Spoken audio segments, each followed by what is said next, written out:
Welcome everyone to the 25th meeting of the Culture, Tourism, Europe and External Affairs Committee and our 15th remote meeting.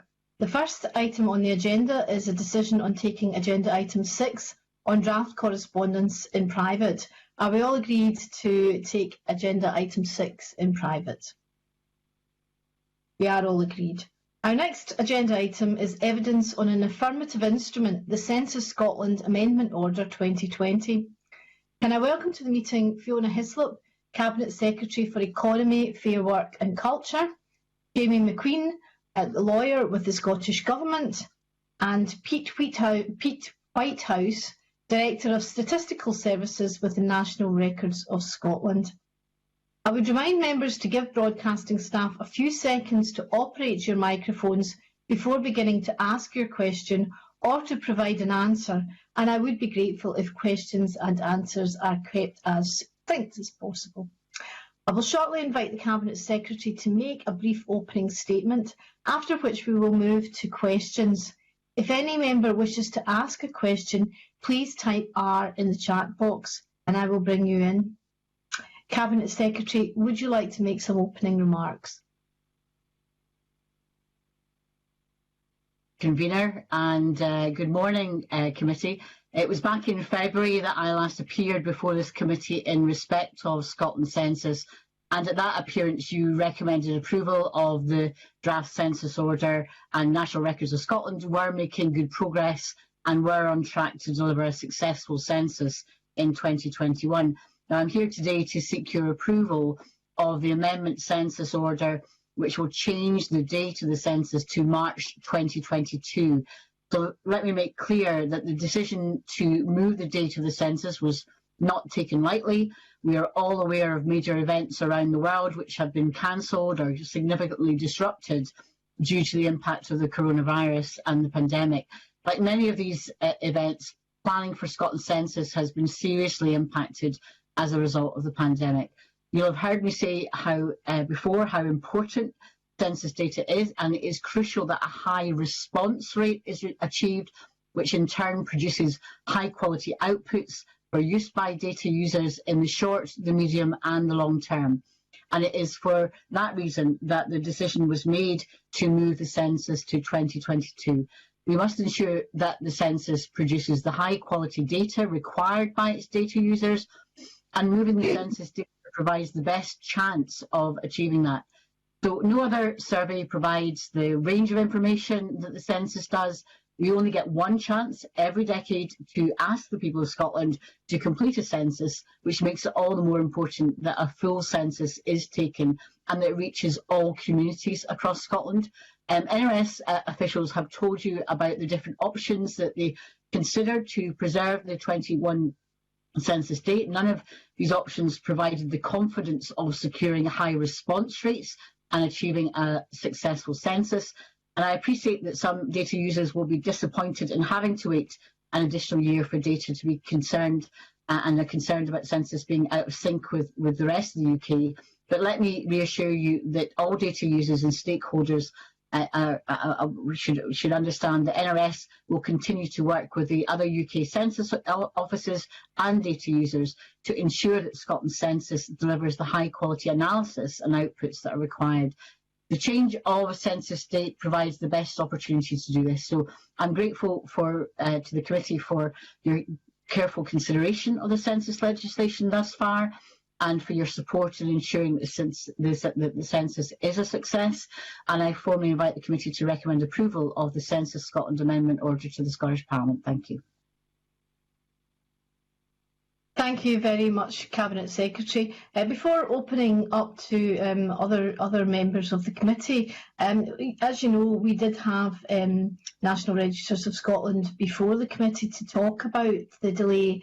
And we all agree, as you say, that it's so important that we have accurate data going forward from the census.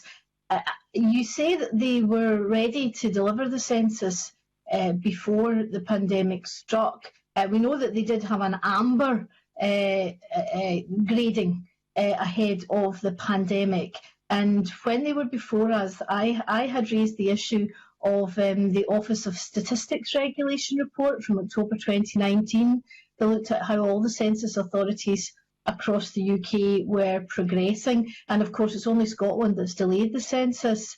Now, the report that the Statistics Regulator produced suggested that NRS had experienced difficulty. For example, paragraph 4.5 said that the NRS had told the regulator that its challenges included procurement issues, concerns over effective decision making and contingency planning arrangements, and it went on to say the NRS were putting a new governance structure in place to deal with those things, but it acknowledged that that there remained a difficulty, a risk for census outputs in Scotland.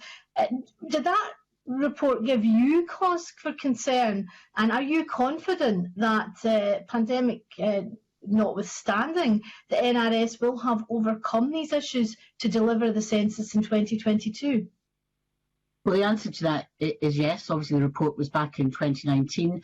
One of the things that I've been very keen to do is to make sure that there is programme board oversight, review continuously on the progress, and that's why we do have the ratings. And I think it's really important that we had that at the time and continue to have that at the time. I think we have to separate the two things out.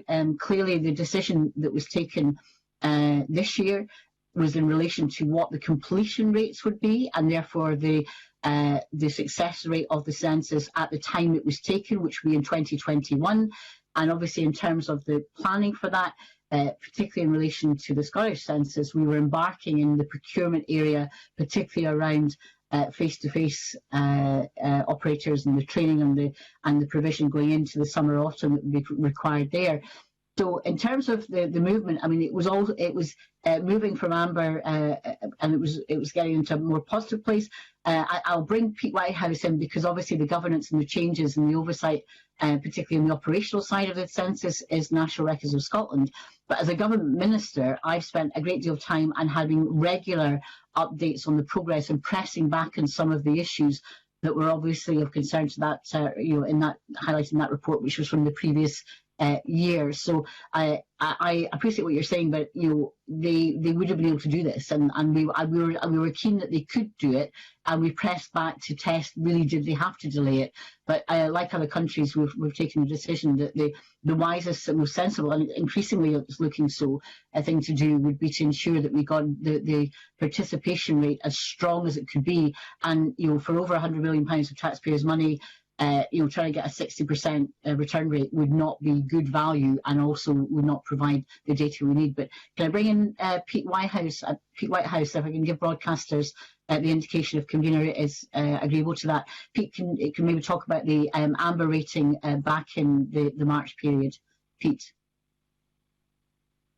Okay, thank you very much, Cabinet Secretary. Yes, so as Paul Lowe set out when the NRS officials were in front of the committee a short while ago, the ranking of this complex programme as amber is not unusual. He spoke about how ONS were in that space, and that this is the normal sort of trajectory of a complex programme of this nature.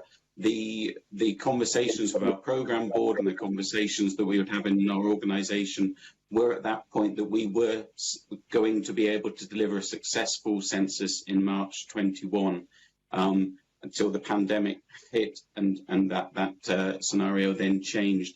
So what we were concluding was that we had made great progress, and some of the conversations with the Office of Statistical Regulation are about helping us have some peer conversations with colleagues to sort of talk through issues and to get feedback on areas where we need to think about and where we need to do the work. And so it's a very helpful, supportive kind of improvement mechanism rather than something that should be seen as a sort of marking of homework in that nature. So our position was that we were ready to go.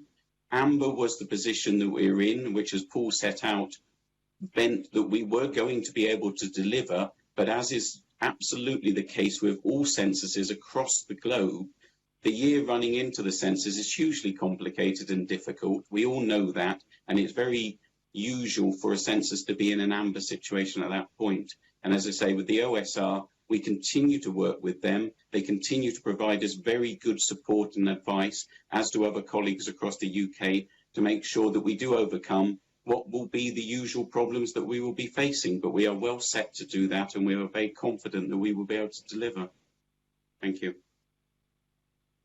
Thank you. I have a question from Stuart Stevenson, followed by Annabel Ewing. Thank you very much, Convener. Just an observation, with hindsight, it's quite good that we're reducing the contact between enumerators and members of the public in next year. That's increasingly looking a good move. But my question is quite different, and is probably directed to Pete Whitehouse. Given that there'll be now an 11-year gap between censuses, which are a key statistical underpinning for much of public and a good deal of private planning, how are we going to support data users in that year extra, where the data is much more obsolete than it used to be? Are we going to do any additional sampling work that will help to keep the data that was produced some 10 years ago relevant and reliable for the many users that there are of that data? Okay, thank you very much. So there are a number of different types of data. So I would start that we will be and continue to engage with all of our users so that they are fully aware of the work we're taking forward, and that we understand their need for data, and how we help them to, as you say, as well as you imply, that bridge that gap between when they were expecting to get census data and when they will get census data for Scotland. In some areas where that is around things like population estimates, what we will continue to do is use the methodology that we have, and we will continue to roll that forward for a further year. So that will continue to provide that data. I think, as Paul Lowe put in his letter back to the committee after our last attendance, we are working with ONS and other parts of the UK to ensure that we are consulting with users of population data, migration data, other sources, to make sure that they are fully aware of how this data is going to come forward and how we're going to help them to use and have access to population data. So that's one set of sort of data where there's methodology in place that works at the moment, which we will need to continue to roll forward for another year. But our position there, as the Cabinet Secretary set out, is that providing the high quality data of the census is absolutely paramount for us, and that is why we took the recommendation to move back a year. On the other sets of data, there are other surveys that are in place that don't do what the census can do, and the real value of the census is its ability to go to such a low level around different population groups at different geographies. But there are other survey data out there, like household surveys, health surveys, other information that will continue to provide really valuable information to people as they wait for the census data to come on track. There will be certain pieces of data where only the census can provide that. And as I say, our recommendation was based on when can we deliver the quality of the data that's required for users. And essentially that 1 year delay allows us to do that.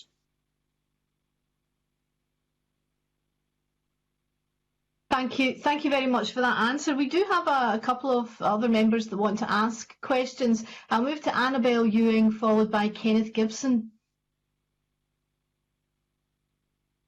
Thank you, Convener. Good morning, Cabinet Secretary, and to Mr Whitehouse. I've put two questions. The first perhaps should be addressed to Mr Whitehouse, and the second to the Cabinet Secretary. So to Mr Whitehouse, the committee, further to the evidence session with NRS, I think in September, had written to Mr Lowe, the Registrar General, I think on the 21st of September, raising a number of points further to that evidence session, and we received a reply. The copy I have is not dated, so I'm not sure when that is, but in that reply, it had been stated that as part, and I quote, as part of the replanning exercise, we are updating the full life cycle resourcing plan and supplier costs to the programme to inform the overall financial impact assessment and subsequent costings.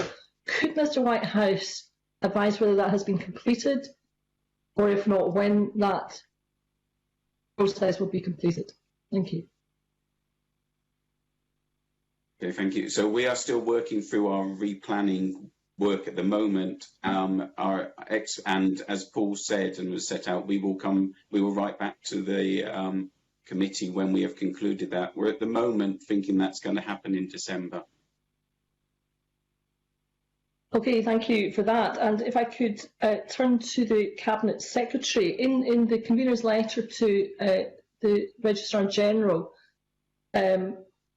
she had asked that the committee receive regular updates on the delivery of the 2022 census, including details on the delivery confidence assessments provided to the Census Programme Board, and of any concerns raised as regards deliverability.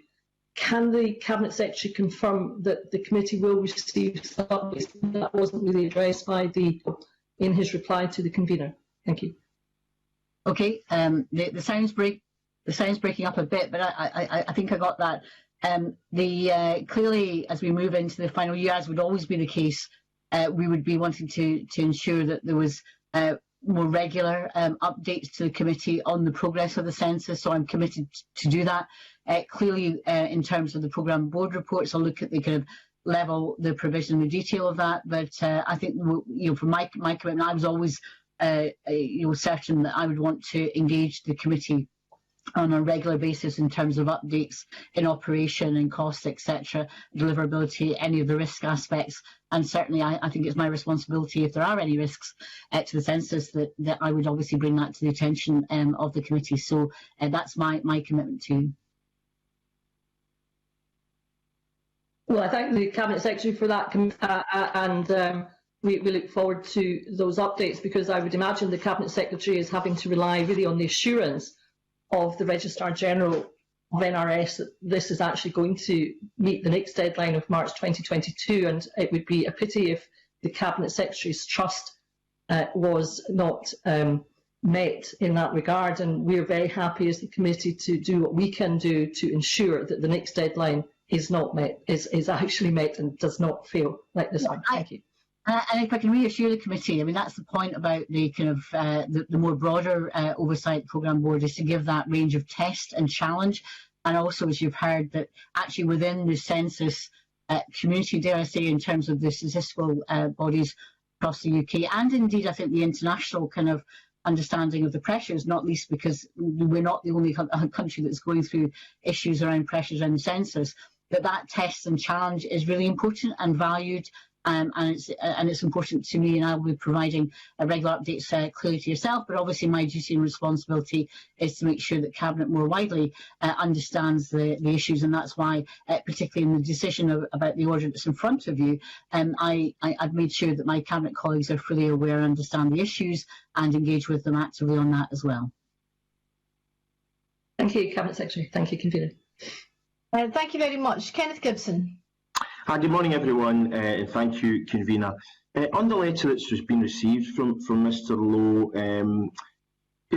I find the first paragraph quite an interesting curiosity. It says that an important indicator is overall response rate, which in 2011 was 94%, and goes on to say about 340,000 people were missed and subsequently adjusted for during data processing.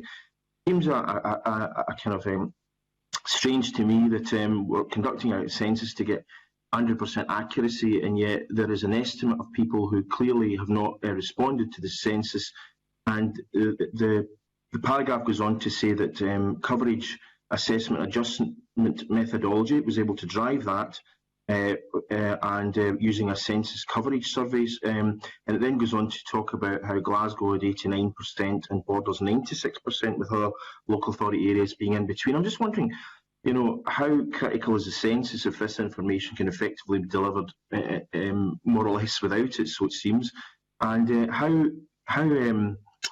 confident are you that it is as accurate, because it suggests here that it represents 100% of the population, and that's without getting a fully accurate census. That's clearly to Mr Whitehouse. Off the hook there, Cabinet Secretary. Thank you very much. Sorry, shall I Mr go? Whitehouse? Yeah. Yes. Yeah, okay. Thank you. Okay, so the census is a statistical tool. Its purpose and intention is to provide a count of all the people in Scotland on the census date. Like all censuses across the globe, what it does is it attempts to get as much information as it can from across the population, but that is never going to be 100%. That is just not going to be the case. The census doesn't, work like that in America, in Australia, in New Zealand, in Scotland. So what we Sorry, can I just interject there? I know that. Sorry, just to interject there. I know it can't be 100%, but it's how you can estimate that there were 340,000 people that were missed out of the census. I mean, it seems to me counterintuitive. So that and how you can get variances from 89 to 96%. That's what I'm trying to just get clarification on. Thanks. Okay. If it would help, I can put a paper together that talks about how we do a range of other things. So we run the census. We try and maximise engagement with that. So we have a strong comms strategy, strong engagement strategy running up to and through the census. But what we also do is things that was mentioned in Paul's letter is a census coverage survey, which is a statistical tool that is used across the other UK surveys, censuses, to understand whether, for example, certain households in certain areas didn't respond. It gives us an opportunity to produce estimates. So when we present our figures, we present them with confidence intervals, with information that tells the user how precise and accurate that data is. And we know that response rates vary by different areas, and we do extra work in some of those areas where traditionally response rates have been lower than elsewhere, so that we are engaged with the community, that we provide support through whatever means that is, whether that's helping people to access it, whether that's translation services, whether that's awareness of the census. So there's a whole package of information and work that we do that allows us to produce the best quality estimates. And on the point of the census, your earlier point about the role of the census, I think, and it's important, and there's other data. What the census, by doing that, allows us to do is to go to very fine-grained detail and to get information about different groups in our populations, about different work patterns, about all sorts of things that surveys that might go to 6,000 households or to 10,000 people just can't allow you to do. So the census is absolutely critical in allowing that work to be done and to provide that message and story about our country. But what it also does in our presentation, and this would have been the case in every census we've done, is it gives people an indication of the accuracy of that data. And this is, again, the role, as we've mentioned before, of the Office of Statistical Regulation, who will also, in its assessment of our national statistics accreditation, be clear about the quality of the estimates that we produce. But this is no different in Scotland than it is going to be in England and Wales, in Northern Ireland, in America, in Canada and Australia. This is the technique that you use to produce high quality estimates for your country. But as I say, I can more than happy to provide a paper that sets that out, if that would be of help. Thank you, that would be helpful. Cabinet Secretary, you were wanting to come in?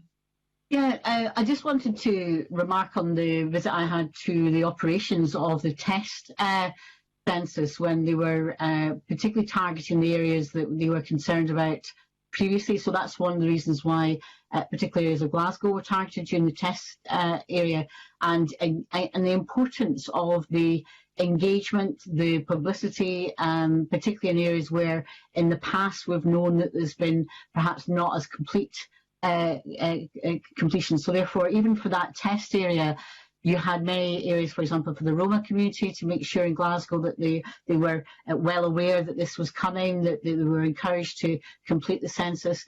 And there was also recognition of the disparity between different potential rural areas, for example.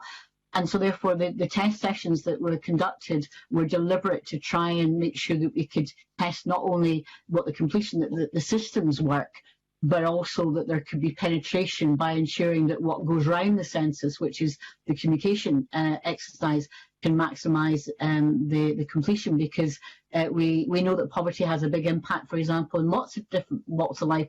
The census is no different. So therefore, how do we ensure that we can get the most accurate information? And so that, I think that's another layer on making sure you can get the rate up and to make sure that you're maximising that penetration for completion as well. Okay, thank you. Thank you very much. I don't see any other members indicating that they wish to ask a question. So before we move on, I would just welcome the assurances that the committee will receive regular progress updates on the delivery of the 2022 census, because we're all agreed on its importance. So we can now move on to the next item of business, which is consideration of motion S5M 22767 in the name of the Cabinet Secretary on the approval of the Census Scotland Amendment Order 2020.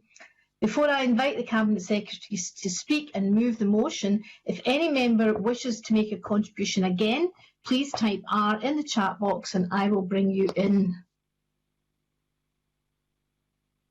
I'll just give a couple of seconds if anyone wants to type R in the chat box. I don't see anyone doing that. Can I invite the Cabinet Secretary to speak to and to move the motion? Just briefly, Convener, I just want to thank the committee for the timely attention and the focus that they have had on this census, and that I appreciate their desire and need to keep abreast of the developments and to scrutinise, obviously, the progress that is being made. And I want to reiterate my commitment to you on that as well. And in doing so, also want to formally invite the committee to recommend approval of the Census Scotland Amendment Order to the Scottish Parliament. Thank you very much, Cabinet Secretary. There are no members who have indicated that they wish to come in. I'm just double checking the chat box because it can sometimes be a little slow. No, there's no members that have indicated that they wish to come in. So the question is that motion S5M 22767 in the name of the Cabinet Secretary be agreed. If any member disagrees, please type N in the chat box and we will move to a vote.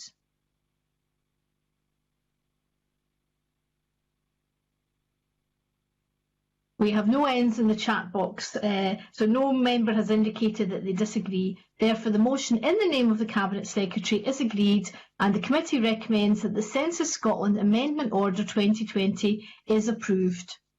The committee will shortly report to the Parliament on the instrument. Are members content to delegate to the Deputy Convener and myself to sign off the final report? Just indicate N in the chat box if you disagree with that. I'm not seeing any N's in the chat box, so that's all agreed.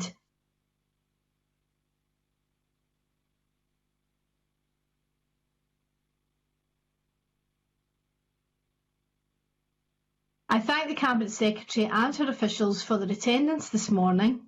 Before we move to the next agenda item, I will allow a short pause to allow the representatives from the BBC to join us for our next session. Again, thank you very much to our witnesses. We will now pause the meeting shortly.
Welcome back to the committee. The next item of business is evidence on the BBC annual report and accounts.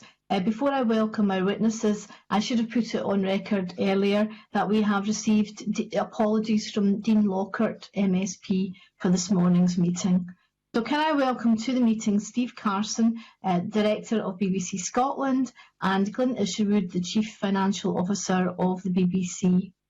And can I take the opportunity to welcome Mr. Carson to his new position?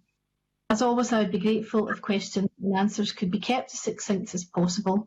And I'd remind my members and broadcasting staff a few seconds to operate your microphones before beginning to ask your question or to provide an answer. Before we move to questions, I'll invite Mr. Carson to make a brief opening statement of around 2 to 3 minutes. Mr. Carson. Thank you very much, Convener, and I actually hope to be slightly briefer than that to allow more time for discussion and questions.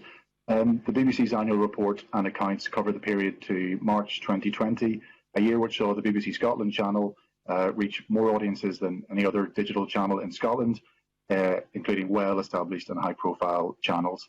On BBC iPlayer, demand for BBC Scotland commissioned and co-commissioned titles more than doubled in the channel's first year, growing 125% to 62 million requests to view. Now, this was only possible because the creative sector in Scotland rose to the challenge, along with our important relationship with Screen Scotland, delivering results, working with over 70 independent production companies supplying content to the channel in its first year, including, I think, 18 companies that hadn't worked with us before. The channel, of course, sits alongside a host of our other creative services from BBC One Scotland, BBC Radio Scotland, BBC Alba, partnership with MG Alba, BBC Radio Nan Gael, and of course the BBC Scottish Symphony Orchestra, and our many other popular online services. Of course, though, in many ways, March 2020 this year seems like a lifetime ago, and like all of Scotland and like all industries across Scotland, public broadcasting has adapted and changed at pace to meet the evolving needs of our audiences, from extended news services to special education and religious programming, imaginative ways to fulfil our mission to entertain despite the very real limitations posed by COVID. And the fact that we can announce later on today 2 new BBC Three, BBC Scotland co-commissions to be made in Scotland, supported by Screen Scotland, shows how the BBC, and I think that wider creative sector, and our Screen Agency are working together to keep production activity going and supply of new programming to our audiences going in this crisis. I'm honoured to be appearing before the committee this time as Director of BBC Scotland, alongside virtually the BBC's Chief Financial Officer, Interim Chief Operating Officer, Ben Isherwood. And as we look both to the past year in these annual reports and accounts and to the future, I look forward to engaging with your committee today. Convener, thank you. Thank you very much, Mr. Carson, and we certainly look forward to engaging with you in the future. I'd like to start off with some general questions about money. Can I ask what the impact of the pandemic has been on spend and continuing activity in Scotland, both in absolute terms and in relation to the other UK nations? And can I ask what scenario the BBC is undertaking in advance of the next funding settlement from 2022? For example, what are the ranges of possible impacts on services and commissioning in Scotland?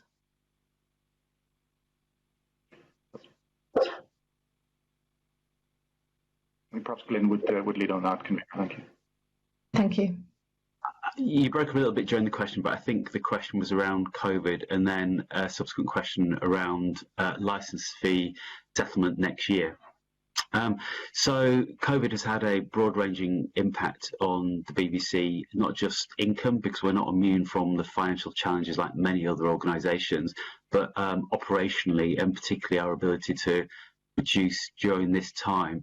And we've been really clear that part of what we want to do is to strongly support the UK, continue to inform and educate those people, particularly during this important time, around the impact of coronavirus and what that means for the population, but also put in place services to help the UK, like our daily bite-sized service to educate kids who found themselves at home during lockdown, and that's been challenging operationally. So while seemingly a lot of our news services run very, very well, operation in the background, we've had to adjust and adapt at speeds to do things more quickly, more simply, and keep our services going. Inevitably, some of the larger productions have had to pause during that time, which had implications for us, and many of our sporting events have been deferred into next financial year, but we still have significant funding commitments in line with those. So it's a very broad and deep picture across the impact of COVID. As Scotland, the population knows, and the people working at BBC Scotland, many are working remotely from the office now, in more than 80% in Scotland and across the country, and we're having to support staff and welfare in doing that. So there are some ongoing financial challenges. Our income will be impacted going forward. The commercial income is lower than anticipated because our advertising revenue has been impacted, but also we've made decisions around collecting income from over 75. So we took a decision, and it was the right decision, to defer that to the beginning of August. So it's quite a broad picture.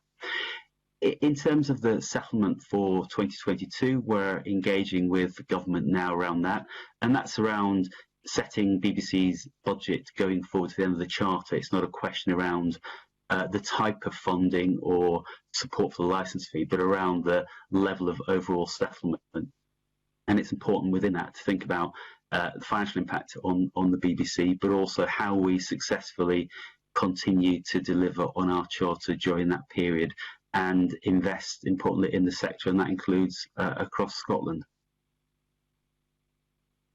Thank you very much, Mr. Isherwood. Mr. Carson, did you want to come in on that, or are you happy for us to move on? Just to echo from a Scotland perspective, I think COVID has had impacts on production activity this year, but I think it is a tribute to the production teams within BBC Scotland and that wider sector that very quickly changing ways of working, keeping as normal a schedule on air as possible from the radio services, TV and online, which involved, almost overnight from lockdown, presenters broadcasting from their home under a duvet to preserve sound quality.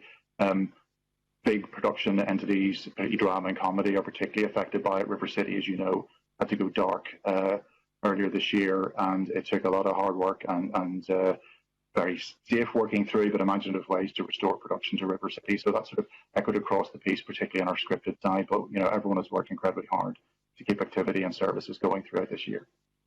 Okay, thanks very much. That probably moves me on to my next question, which is for you, Mr. Carson. Obviously, you have now assumed the role of director in Scotland. Were you able to outline what your priorities are, and also whether the new Director General has discussed with the panel how his 4 priorities, and you in particular, Mr. Carson, how his 4 priorities will be applied to the political and creative cultures of Scotland, and how the BBC strategy in Scotland is supporting Scottish communities' voices being heard across the UK network?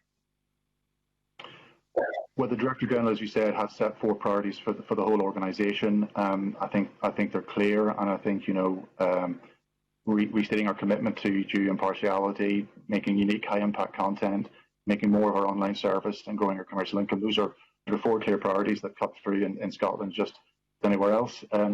Personally, in sort of coming into the role and thinking hard about the role, as I said to staff earlier this week, I have a very clear focus, quite a sort of simple focus on what we are here for is one thing really, which is to serve our audiences, and it's a privilege to do so. The unique way that the BBC is funded, I'm very conscious, and I was saying to staff this week, £157.50 from every household that consumes BBC content. These are our friends, our neighbours, and people in communities across Scotland.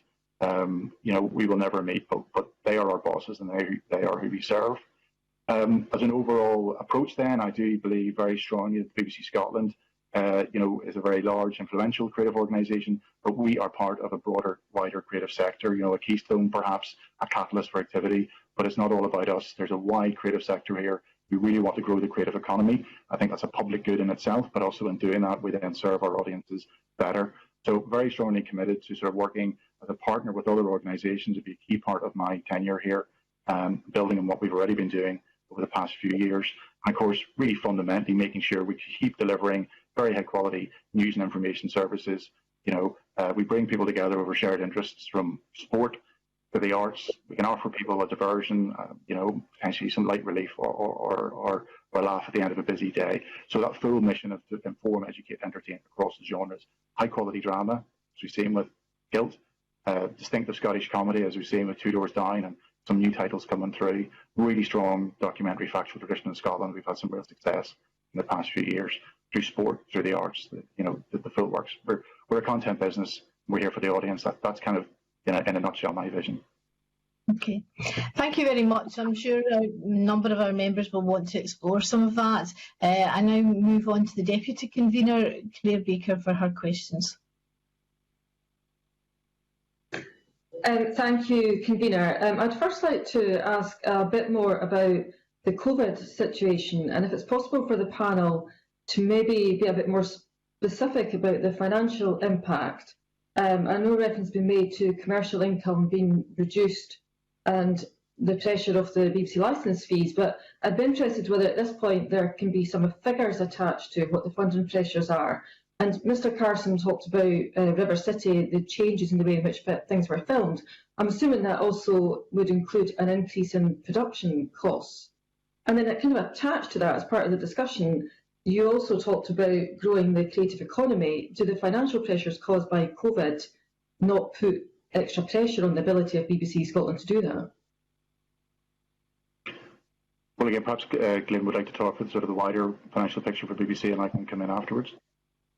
I'll pick up a bit more detail on the income impact and perhaps some of the additional cost pressure that we've seen at the BBC because of COVID.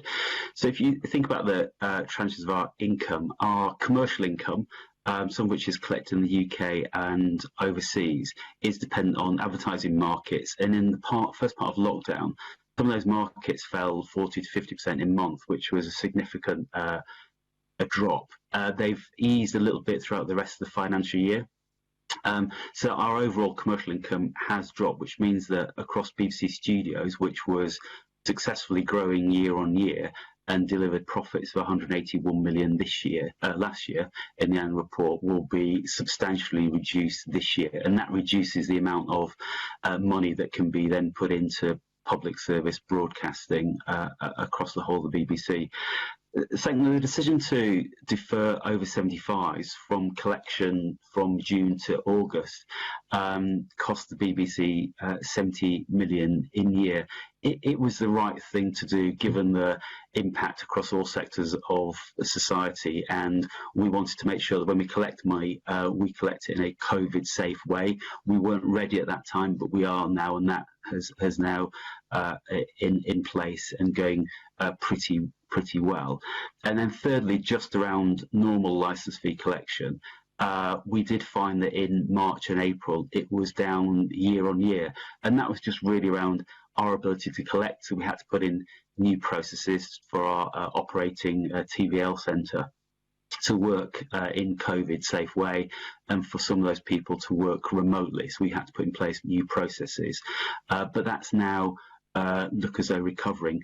In total for this year, this coming year, we anticipate 125 million net impact on BBC finances through COVID, and we've taken a number of measures to find additional savings in year to cope with that. So we've had to reshape some of our content spend this year. We've had to reduce down our marketing costs. We've had a senior level pay freeze in the year. We've paused recruitment for all but broadcast or service critical roles, and we've put in place a voluntary redundancy programme, which is pan BBC, which will deliver savings this year, but also into the future. And then we've had to make a call on some big projects we wanted to do this year. So we were going to invest in Northern Ireland's building technology infrastructure in the year. That's had to be put on pause. So it's quite a broad impact. And Steve may want to talk just a little about around the Scotland savings and the work he's doing, but also impact on Scotland creative economy as a result of that. Yes, indeed. So I think the Scotland-wide picture, there were a lot of positives came through in terms of how we serve audiences, and again, a tribute to the involved. So, right on the point of lockdown, we actually went out to the greater sector to launch a request for new programming, and we saw that come on air again within weeks. So, Susan Calman did a programme for Garden, Socially Distant, which went down very well with our audiences, made obviously during the tightest of lockdown restrictions. That was partly as a way of giving creative workers, musicians, comedians and others a paycheck during that time. We saw COVID editions of People's News. We saw new religious programming as churches, temples, mosques and synagogues closed. Again, within a week, we had special religious programming being made in COVID-safe ways, reflections from the Key, and then ongoing now to the service individual faiths having the services broadcast again on the new channel. I'm delighted to say actually Reflections from the Key has been recommissioned and will come back again, because obviously those people of faith are still being challenged in how they can go to churches, temples, synagogues and mosques. So we actually put a whole raft of new things on air. I paid particular tribute to our education team, Bite Size, as Scottish schools closed, which, as you remember, was slightly earlier than in the other four nations. That Bite Size team within days had a Bite Size daily TV Scotland offering on air on the channel in the morning, and that was a full month ahead of the network service. So there was a raft of new programming put in. Of course, our core programming, GMS from the morning right the way through, lunchtime live, drive time, Reporting Scotland, and the 9. That's our core information service. Find new ways of doing that. So much production activity continued, new production activity started. But as I say, productions like River City just at that point had to go dark. There are, as you say, some extra costs involved in this, and that's something we've worked through, and we've supported the companies doing that. And we are continuing, as I say, with the BBC Three, BBC Scotland, Screen Scotland commissions nice today, continuing to commission regularly. But there just are some productions that we would have liked to have made this year that we can't. I'm thinking of a very successful show on the channel called Mirror Mirror, set in hair salons all around Scotland. We're going to recommission that, but it just cannot be made at the minute while people are making masks. So levels of production spend, personally in BBC Scotland and elsewhere, have been affected, as Lynn said. But I just want to pay tribute to how many people worked incredibly hard to work out safe ways of keeping our services going. Thank you very much to both panellists. I'd like to ask a couple of questions about BBC Alba, and obviously, as Mr. Carson has referred to, productions are challenging at the moment, but I think there was a commitment that by 2020 we would see 7 hours a week of new programming on BBC Alba, and also an assumption that they would receive additional content to the BBC Scotland channel. So I'd just like to know how far we are with that commitment. And also, the new BBC Scotland channel, I understand, is broadcast on HD, while BBC Alba is still on standard definition. Is there a plan to improve what the BBC Alba offer is? Well, I think the BBC Alba offer, which is in partnership with MG Alba, is already a very strong offer for our Gaelic audiences. And of course, BBC Scotland has led the way in providing Gaelic broadcasting, reading and Gael. And I think one of the things we note is there is a renewed interest in learning Gaelic across Scotland. People signing up in their thousands for language apps, and actually we, in conjunction, I think, with the Scottish Government funding, will be launching a new learning service as well. There's already been tangible results in terms of the collaboration between English language services and Gaelic language services. Margaret Murray, who I work with very closely and work with very closely as head of commissioning, we were generating shared content across a whole slate of programs. So, for example, Transmit, which had been primarily an English language funded service, was then also broadcast and shared across BBC Alba. So there was direct benefits to Alba for that. A series that BBC Alba commissioned on Scottish priests in Rome. Additional funding was put into that to help support that effort, but also created an English language documentary called Priest School, which again went down very well with our audiences. I think production activity on the Gaelic sector has also been impacted, but we've worked together. For example, our children's offer, CBBC, is also now part of the BBC Alba fold and has generated additional programming there. And just on the HD and the standard definition issue, is there plans to move to HD and that level of quality that's delivered on the BBC Scotland channel? I mean, we need to be careful. We want to put the money on screen and we want to put the money into content. So spending significant amounts of money on distribution issues, we need to balance those priorities. Obviously, the BBC Alba content on iPlayer has its own space on iPlayer, which is very valuable actually in terms of audiences finding it. That's HD. iPlayer is obviously a way that people increasingly consume more content in the future. So I just think it is a balance between the investment level you'd need to buy more spectrum, I guess, to run an HD service on linear when it is already available on HD on our distribution platform of the future, iPlayer. It is a balance.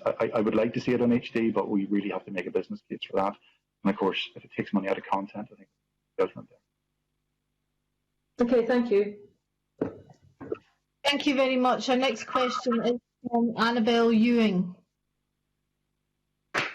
Thank you, Convener, and good morning to our witnesses, and very welcome to the committee, and indeed welcome Mr. Carson to his new role as the Director of BBC Scotland. Just a couple of issues, if I may, and I'll deal. I think another colleague wishes to come in on one of my issues, so I'll start with equal pay issues. In previous sessions we've had with the BBC Scotland, this has been an issue that we've raised in terms of seeking to see how progress is being made. In the report, I note that the median gender pay gap sits around 6.2% as we speak, and I just wonder what specific plans BBC Scotland has. First of all, is that a figure that reflects the position of BBC Scotland, or is that BBC as a whole? Second, what specific plans does BBC Scotland have to address its particular issue with the gender pay gap, and within what time frame? And lastly, we've also raised in previous years the issue of outstanding pay claims around this area with witnesses who have come to speak to us, and it would be helpful to have an update on that as well. So I'm not sure if who would be seeking to address that first. Perhaps the Director could start, and then we could go to the Chief Financial Officer. Thank you. Yes, well, as you know, the BBC has published its gender pay gap as a whole several years ago, and has been working, in detail to reduce it. I mean, the overall figure in Scotland is lower than across the UK for the other 4 nations. A significant amount of work has been done. We actually went out and asked people to make queries about reviewing their pay. There were 74 of those in Scotland, and those are being worked through. I'm conscious now we're getting down to very small numbers now across the BBC, but particularly in Scotland, and just the danger of identifying individuals, I think, sort of precludes me from saying much more. But, so significant progress has been made. Any gender pay gap shouldn't happen, and that's the commitment to close. It can, of course, because it's an average of pay across the organisation. We have certain craft areas which are dominated by one gender over another, and the key thing there is to recruit in a more diverse way.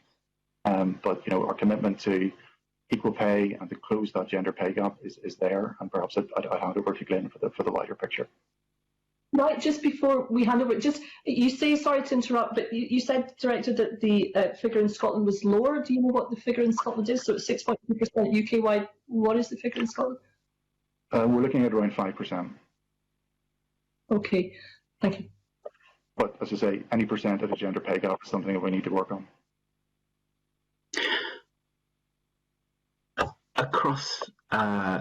Across the UK, just to give you a bit of more information around the picture, I mean, the BBC's made substantial progress over the last few years. When we first reported the gender pay gap, it was 9.6%, and it's come down again this year from 6.7 to 6.2. And as Steve says, it's slightly lower in Scotland, and it reflects the huge amount of effort we've made in putting in place a clear pay framework across the organisation, so people can see where they sit within the cohort of pay and where they sit within the pay range.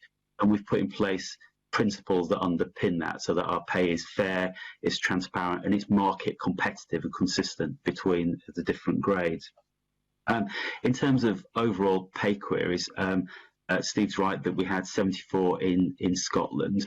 We have no outstanding pay queries in Scotland at the moment. Those have all been dealt with. And pan BBC, we've dealt with 1,333, and we only have 12 outstanding in total. So you can see the tremendous amount of progress we've made since we last attended the committee, and that's good. But as Steve says, you know, we're not complacent about that. There's further to go, and even though our own gender pay gap is less than half the national average and significantly better than many of our competitors, you know, we want to set ourselves a high bar in doing this and have many programs in place to do that. And the remaining pay gap is not around pay itself, but it's the structural issue of where men and women sit in relation to the hierarchy of the organisation. So if we've got more women in senior leadership positions in the BBC, then that pay gap will come down again. We're making a lot of effort to try and resolve some of that current imbalance. I thank you both for your answers. Just picking up on that last point from the Chief Financial Officer, you talk about the structural issues and obviously the need to bring women in to the pipeline now. In an earlier answer in terms of hiring at the moment, you said that that was focused very much on the broadcasting side. And I just wonder, in terms of recent hiring rounds, what kind of balance have you achieved as between men and women? You could ask the Chief Financial Officer. Yes, so we now have a much better split of gender split across our organisation. As you know, we have had a pause on recruitment at the moment, and that's been required because of the impact of COVID. I don't have figures on the actual proportion of gender split in most recent recruitment because it has slowed down since the beginning of the financial year. But overall terms, we have 45% of women in leadership roles across the BBC, and that was an improvement on last year of 43.8%. So you can see there's a higher proportion of hiring of women into leadership roles compared to previously. So that's really positive, and we are making progress. And as Steve said, while we're making progress, there are certain areas of the BBC around technology, which across the UK, they tend to have fewer women working in. So we're working with the sector to try and get more women in senior technology roles across the BBC. And that's important for Scotland because indeed we've invested quite a lot in having a important digital hub in Scotland, which now employs nearly 200 people. And we've made a strong effort to recruit women into roles in that particular part of BBC Scotland. And indeed, more than 35% are women in those roles. I thank the Chief Financial Officer for that answer. It would be helpful perhaps if BBC Scotland could write to the committee just providing a bit more information on recent frontline broadcasting hirings, and indeed if there's more information about the general position in BBC Scotland, that would be helpful as well. Thank you. Turning to another. And thank you very much for clarity. When we're working through this pay review, queries are one thing. There are across the BBC a small number of outstanding pay claims. Just to say that. I can talk more about the gender split in BBC Scotland if you like, and I'll certainly write you on a specific point. Yeah, if you could write to us, that'd be really helpful, and thank you for that clarification about. Yeah, we have actually in Scotland. We have a majority female senior leadership cohort. Yeah, okay, but in terms of recent hirings in frontline broadcasting, quite interesting to see. Turning to another issue, if I may, convener, and I think another colleague wants perhaps come in on this. As I understand it, for yet another year, the rates of satisfaction with BBC are lower in Scotland than in elsewhere in the other countries of the UK.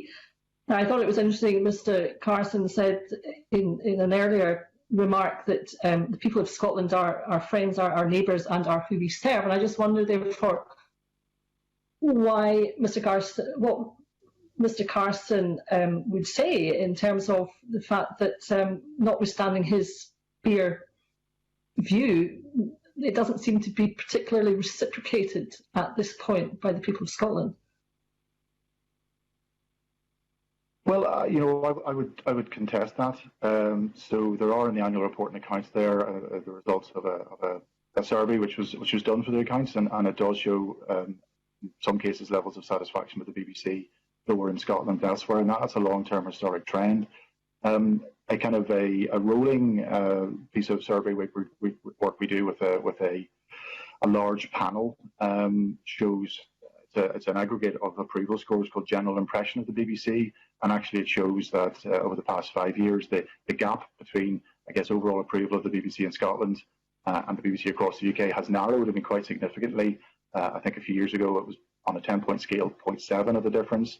Our most recent figure is 0.3. Towards the end of last year, it went down to 0.2. Now, and also our services are very widely consumed by very many people across Scotland. Overall viewing of BBC television in Scotland is higher. Overall viewing of BBC online content is higher. You know, I can give you many examples where people come to our service as well. I'll give you an example during COVID.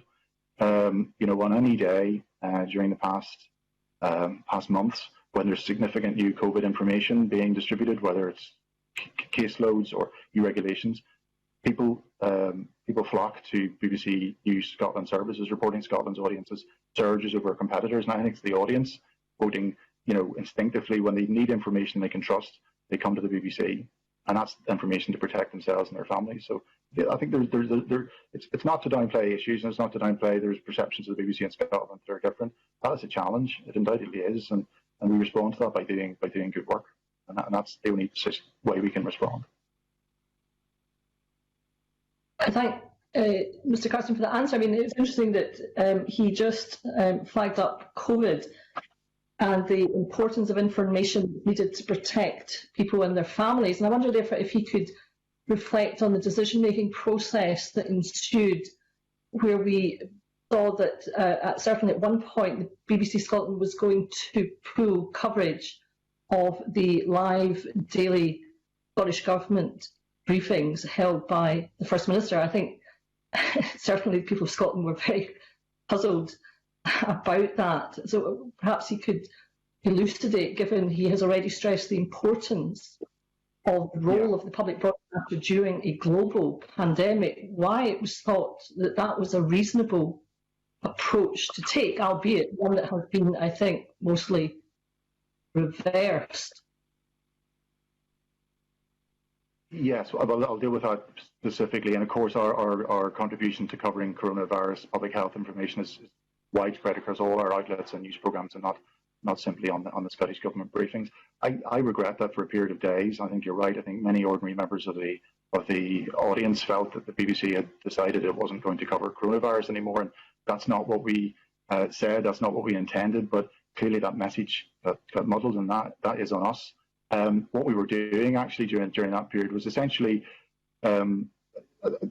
making clear and communications to stakeholders, including Scottish Government and others, that the basis on which we carry the Scottish Government briefings is not by any directive, but by our own exercising our editorial independence, exercising our own news judgment. And of course, in the period we were facing into, in the period we come through, our news judgment was that these briefings are necessary. So in a way, it was a policy point about we carry these based on our own decision, not by any other directive.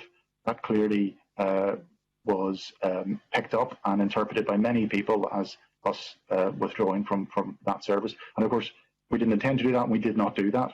And actually, what we did then is obviously then adapt the programme on BBC One to include a range of other voices as well. And that helps, going forward in these coming months to make sure we can preserve our legal obligation to have due impartiality. And I think the channel then, and again, it's another function of having a channel, we broadcast the Scottish Government briefings and all the Q&As in full on the channel. The BBC One then is a more produced programme. It has the Scottish Government statement, it has other public health information, it does have a range of other political voices now as well, and it has explainer films. It's a very, very key part actually of our public service offer. But I do regret, and I agree that for a period of days people were incredibly confused as to what they thought the BBC were doing.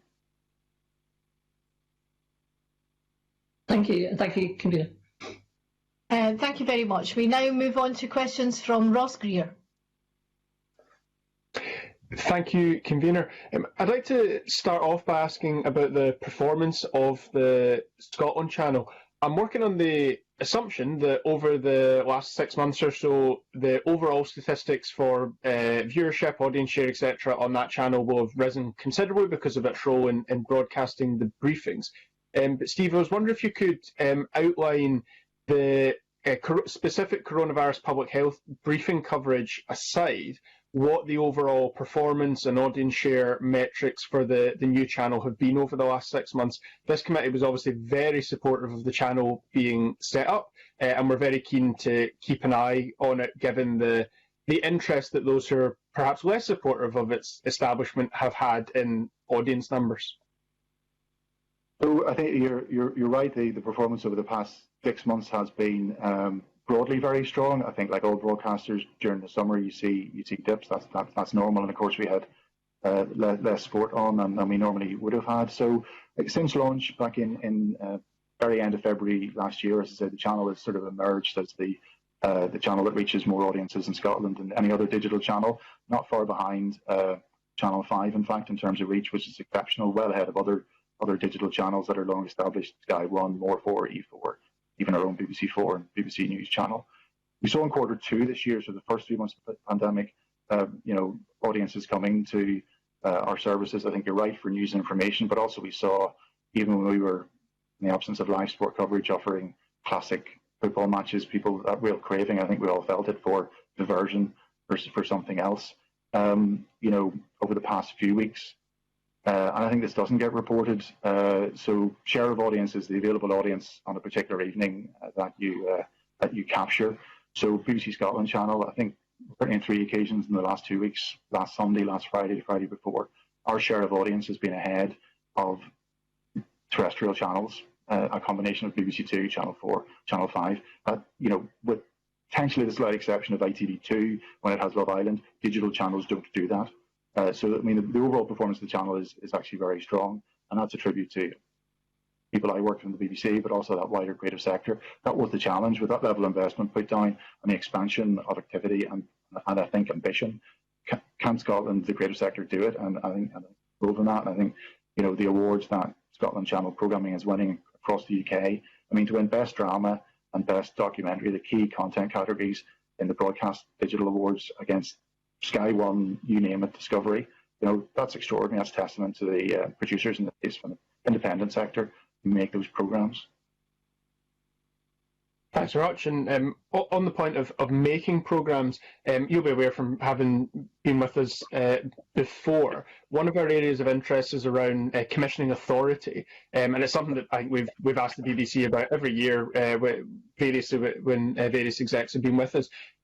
Can you just confirm how many individuals in Scotland have ultimate commissioning authority, have the ability to greenlight something without having to run it by an executive elsewhere in the UK, i.e. someone based in London or Manchester?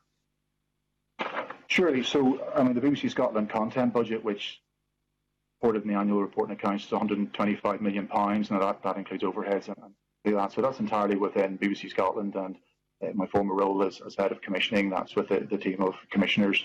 That's entirely within our decision-making ability. In terms of network commissioning spend, obviously we have a network of network commissioners in Scotland, and I would maybe like to come back to that to pick up on a recent hearing you had. So they would operate as sort of genre experts, daytime entertainment, children's and drama at the moment. It's, without getting too technical, all commissioning systems are 2 ticks. So you have the genre person says, I really like this idea, and then the service person says, okay, let's do it. And you need both of those now. But in Scotland, we do that ourselves. So I would have had, our factual commissioner, David Harron, say, this is a really good idea for a documentary. And then me, internally in Scotland, as head of commissioning, responsible for the services, would say, yeah, okay, let's go. And that's just within our gift. That's £125 million. That's including news as well. The way the network piece works is that the genre person says, a good idea in Scotland, they go to somebody else who runs a service, whether that's BBC One, BBC Two, or the linear radio services. So that's where that two-tick system happens. There's no commissioning system anywhere, and it's not unique to Scotland where one person can just say, yeah, let's go ahead and do it. There is does it fit the service portfolio? Just delivering what we want. I get that, and any large budget expenditure, whether it's in the creative sector or anywhere else, having just one individual with sign-off ability would be rare. But the issue that we've been concerned about is whether sufficient authority actually rests in Scotland, whether it's one individual or a system of multiple. When it comes to network commissioning, is there ability to get both of those ticks from staff based in Scotland? Can you go through a commissioning and a greenlighting process for network content entirely greenlit by staff who are actually based here? From a network point of view, they would be talking to, at the moment, a channel head, whether it's daytime, BBC One, BBC Two, BBC Three, BBC Four, and the radio equivalents of that. But again, I would point out that's not a system unique to Scotland, and I know this committee has taken a very close view on how network commissioning works. And I think I convey that to my colleagues in the BBC's content division. But as an example of the system working, a new commissioner at commissioning editor level, a senior level, Neil McCallum, yesterday announced a very big order for Ready Steady Cook to be made in Glasgow, sort of 30 episodes. So we do have we've senior commissioning editors in Scotland in drama and daytime entertainment and children's, and a commissioning editor is a senior commissioner grade. And you mentioned there perhaps wanting to come back on, I think you were maybe inferring at a previous session that we'd had with folk from the independent production sector around this issue. Do you want to maybe expand on that now? Well, I think the people you had who are really, leading lights in the creative sector and people that we've been working with, and again, shows that Scotland, is at the top of its game in terms of sort of high quality production. I think they were saying there was a reduction in network commissioners. I think some specific commissioners they dealt with in their genres had moved on, but right now we have 5 network commissioners based in Scotland, slightly different genres to maybe who they're pitching in. Graham, thank you very much. Thanks, convener. Could I just, if you don't mind, just come back on that, because obviously the session, as Steve Carson says, did include people that were leading lights in their field, which was Alan Clements, Neil Webster and Claire Mundell, and they were extremely complimentary, Mr Carson, of you and your team, as you probably heard when you listened to it, but they were quite firm that they didn't think there was enough commissioning power in Scotland, and to quote Alan Clements, we have to get people out into the nations and regions to deal with companies directly. And actually what they said is during the pandemic things had improved slightly because we'd all moved on to Zoom, but there was a real fear that once the pandemic is over, if we go back to the situation where it is in London, they were very clear that, despite having a high regard for you and your team and what you're doing at BBC Scotland, they didn't feel that there was enough power in terms of network commissioning in Scotland. Yes, and I would say, I wouldn't be sort of disputing that perspective head on at all. Just a point of fact of the numbers, I think, was what it was trying to address. But I think what we have shown in Scotland is probably more so than other nations the ability to sort of combine sort of nations content and network content and co-commissioning more than ever. In fact, over the past few weeks, there's more BBC Scotland titles playing on network channels, which provides a revenue stream actually to the independent producers than ever before. Talking to our scheduler, Lisa, from sort of Fishtown, Paramedics on Scene, Beach Grove is co-commissioned now as well. We had Murder Case recently. Last night we had a BBC Scotland documentary, The Dark Shadow of Murder, a very fine film. It was broadcast on BBC Two. So, I think directly what BBC Scotland and our team can do is to sort of help producers kind of go through to the network through us as well as co-commissioners, and we've actually seen quite considerable activity generated on that. I was looking at this the other day.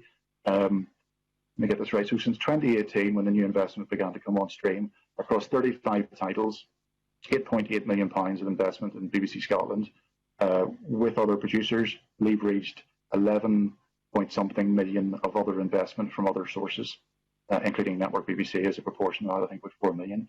Plus £8.8 million investment in BBC Scotland, leveraged over £20 million worth of production spend activity. Makes more unique, high impact content at high production values, and also, injects money into the creative economy here. So to me, that's a very strong example of what investment directly into Scotland can do in those multiplier effects and in the creative benefits for the audience. Okay, thank you very much. That is encouraging. We shall now move on to questions from Beatrice Wishart. Thank you. Thank you, Convener, and good morning, panel. I'd like to raise the issue of television licences for over 75s and the decision to introduce a fee for the over 75s, which Age UK said was, and I quote, a kick in the teeth. I note that over 75s who are in receipt of pension credit will continue to receive a free licence. But given what we've already said about the importance of the public broadcaster in terms of COVID and people really keen to hear news not only daily but almost on the hour, what impact has the licence fee issue had on over 75s? Has there been any assessment? Are you able to expand on that, please? So again, I think in the first instance, Glenn would talk about the over 75s policy. Okay, I will come in on that. The decision that the BBC board made on the policy for over 75s was a very difficult decision, which was made, and it was a policy instrument that was given to us by the government, who stopped the funding of free licences for over 75s. We did a very broad-ranging consultation, had more than 190,000 responses from members of the public and other organisations, and took those into account and thought about the feasibility of any new policy, also what the financial impact would be on the BBC and those having to pay, and also what was fair, because any concession would have to be funded by the BBC and ultimately through other licence fee payers through a loss in the level of service or content they enjoy. So the cost of the BBC of funding free licences for all over 75s would have been about £745 million. Now, clearly, that's more than 20% of the entire BBC budget. So for the BBC to fund that would have meant a significant reduction in services that people enjoy. The closure of BBC Two, BBC Scotland, other main services, because we couldn't make that level of saving through operational or efficiency savings alone. So having come to that decision, we thought the fairest way was through continuing a concession funded by the BBC for those people in receipt of pension credits. So those are it's a measure of poverty, and it's a measure that's meant to help those who are the poorest in society. So we played a strong part in putting that in place, and are wary that, particularly given these challenging times, it's difficult for many people to find ways of funding licence fee, but people of that generation are strong viewers of BBC and strong users of the services of BBC, and we have 91% reach across the UK, and during lockdown actually the reach of the BBC was 94%, and a little bit more than that on occasions.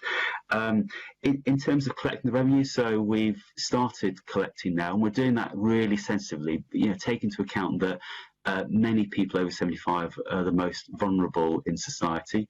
So we're making the process as easy as possible, giving multiple ways to pay, and they've made that COVID safe. So there's no reason to leave one's house to pay the licence fee. You can do that online, over the phone, and there are many different ways to pay. And we've introduced a over 75s payment plan. So for those people who aren't able to pay in one go, they can spread the cost over the period of the licence. And we've collected to date a level of income. So we've had 700,000 applications for pension credit across the UK. We've taken 1.3 million of full licence payments already, and indeed 500,000 of people have set up to pay via instalments. So as you can see, we're sort of made good progress, substantial progress already, which I think indicates a strong support and a desire to pay the licence fee from that community. So there's no indication of significant levels of evasion amongst that population, which is really positive. So we've been very careful and very mindful in how we collect it during this period of time. And for Scotland, clearly there's 350,000 people over 75 in households. That's our estimate, and some of those are in pension credit. So we go through exactly the same process across the whole UK in collecting the licence fee.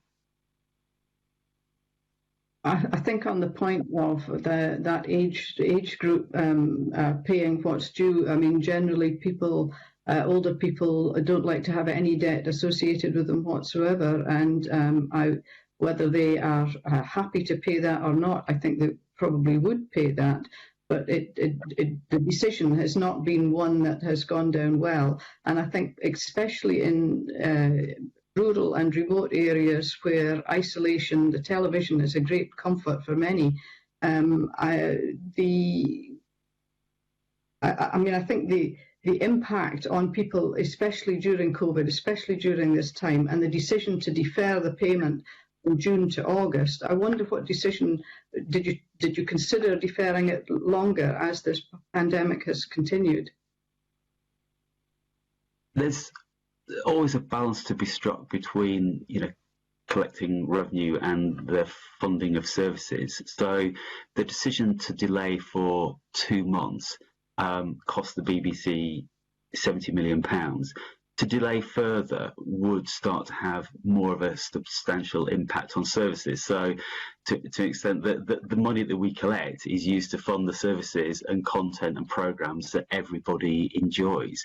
And what we don't want to do is have reducing income, which means reducing funding of content that people enjoy. So it's an important balance to be struck. But we are incredibly mindful of how we're going about collecting this, and this is around offering customer support to old people in an appropriate way, recognising the bills that they have to pay in other areas of life, but also facilitating an easy payment of that bill. And we have to do that remotely, so we don't have people knocking on doors at the moment because we have to have in place COVID restrictions. So we are having to do that and clearly think about the communications when we send people letters, but also recognise that not everybody have access to digital technology at home and find help from other members of their family perhaps in doing that. And I think we're doing all that we can. We have special funds in place and a customer support service online on phone that can help people from those sections of society. I don't think we should get into the issue of the content of letters coming from TV licensing, or we could be here for some time. I'd like to move on to what some of my colleagues have already touched on, the public perception of the BBC. And I know, Mr. Carson, you've touched on that already, but looking at last year's report, Ofcom's report for the 2018-19 report, it highlighted the certain groups, it says, continue to have a lower than average perception of the BBC. People from lower socioeconomic groups, people aged over 65, especially disabled people in this age group, and people in Scotland continue to rate the BBC's delivery less favourably than the population as a whole. And I know that COVID has changed things, but I wonder if you could expand a bit on that as to what you're actually doing to improve the services and improve the perception of the BBC. Yes, well, I think, as I say, the Ofcom survey from 2018-2019 also pointed to some positives, that the BBC does remain highly trusted in Scotland, but less trusted than in other parts of the UK. And I think across the board, while our consumption levels are higher consistently for a long period now, people in Scotland appreciate the BBC less. And what we can do is, I think that's in part because, they maybe don't feel the content is relatable to themselves and their lives in Scotland. So there's a pan-BBC push to should increase portrayal for all 4 nations of the UK on our network services. And of course, the investment in Scotland was to generate, hundreds of hours of new on our audiovisual side, hundreds of hours of new content that is aimed squarely at audiences in Scotland. So, I mean, the honest answer is the only way we can address these perceptions is by making good quality content that is relevant and relatable to people in Scotland, to again reaffirm our commitment to due impartiality. That I know the journalists that work for BBC News Scotland, they are people of quality and integrity, and they work hard every day to provide a diet of fair and accurate information, to expert analysis, their professional judgment informed by evidence. And that is the service we provide. Now, there are occasions, being an organisation, a creative organisation made up of humans, that mistakes are made, and we put our hands up for that. But the way to address those perception issues, I think, is with more high quality content that relates to people in Scotland, and to just be really clear that we are an organisation firmly committed to due impartiality. And as I say, whether it's unconscious or not, on days when people want trusted, accurate information, for example, during COVID, they come to the BBC in droves. And they might actually have told a pollster that I'm a bit worried about the BBC, but actually when it really comes down to it, you want safety information for yourself and your family, come to Reporting Scotland. You're coming to the BBC News Scotland online site, millions of people using that, searching by postcode about what COVID's doing in their communities. There's all sorts of evidence of people actually in their millions, audiences actually behaving in a way that shows they do trust the BBC. But no, I agree that the surveys over a number of years show less trusted than other parts of the UK. Are you specifically reaching out to certain sectors, the groups that have been highlighted in the report? Yeah, so I mean, again, it's another feature of our programming, and again, it's not all about the BBC Scotland channel. We have a whole range of other services which reach mass audiences. But one of the interesting things about the Scotland channel, with its sort of range of programming, it has what we call unique reach. So these are people who don't watch any other BBC television channels in our core hours from 7 till midnight from prime time, and actually people who come from working class backgrounds. I think the sub-demographic is D2, DE. There's, I think, nearly 2%, about 1.9% unique reach to the Scotland channel, and it's a digital channel, it's not BBC One. So that's 2% of people from that background in Scotland watch the Scotland channel, and they don't watch other BBC television. So that's a way. There's a similar strong figure for 16 to 34s, another audience we all broadcasters find it harder to reach nowadays. So the channel itself is part of that, but actually our services as a whole, serve the audience and make the case for the BBC. I've also recently, talking to staff this week, and starting off talking about, BBC people being involved in communities, BBC bases all around Scotland, 13 bases, becoming more involved in their communities, not being oases of sort of BBC activity, but being rooted in their community, being a community resource, and exploring ways we can do that. That's another way I think we can make the case for what you get for your licence fee in Scotland. Thank you, convener. Thank you very much. We now move on to questions from Stuart Stevenson, MSP. Thank you very much, convener. And I just want to initially ask Steve Carson about the public purposes of the BBC. The important part of that, it says that the BBC should be helping people across the UK understand the other nations of the UK. I'm paraphrasing slightly. And I just wonder how BBC Scotland contributes to other parts of the BBC to ensure that other parts of the United Kingdom understand what's going on in BBC, how it may touch and inform what issues they should be thinking about elsewhere.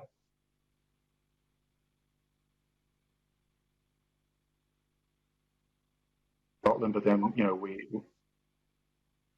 from a BBC Scotland point of view, we're obviously very focused on serving audiences in Scotland, but of course, audiences across the UK, it's important that they understand and they see Scotland portrayed as well. We do that in a number of ways. If you look at BBC iPlayer, which of course is available to all 4 nations, as I said there, we saw a very strong growth in the channel's first year, 125% growth, and actually, interestingly, quarter after that, quarter 2 this year, when we were competing against quarter 2 last year when the channel was there, I think we saw growth of over 30% there. So those titles are available across all 4 nations. What we find actually is about 60% or so of that viewing was outside Scotland. So I think that's a win-win, providing services that are relevant and resonate in Scotland, but obviously help other people in other parts of the UK, get a sense of Scottish lives and Scottish stories. The network co-commissioning piece I was talking about, and that range of titles from, documentaries to Guilt, our landmark comedy drama. That's an example of where combining our resources with network BBC resources. We do the network transmission, so that's a BBC Two, BBC Scotland co-commission, and I do agree that we have a dual mission there. Well, let me perhaps give you 2 examples of where I think it might be possible to do better. Looking today, and it says on here it's updated 5 hours ago, is the newspaper headlines that are on the national UK BBC website. Now, there are newspaper headlines on the BBC Scotland part, which cover Scottish publications. I understand that, and I'm not criticising that. But if you go to the homepage of BBC News and you look at the newspaper headlines, you wouldn't even know there's a newspaper published in Scotland, either in the graphics that are provided or on the related internet links that there are alongside the story. There's not a single publication other than one.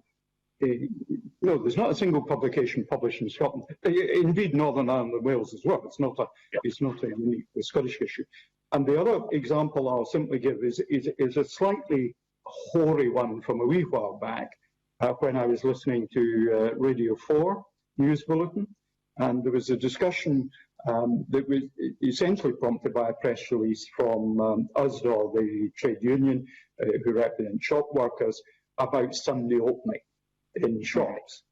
At no point in that story was it explained that this was an England-only story. And actually, genuinely, even as somebody in public life, I didn't know that in England, shops couldn't open on Sunday. And they never explained that to me in Scotland.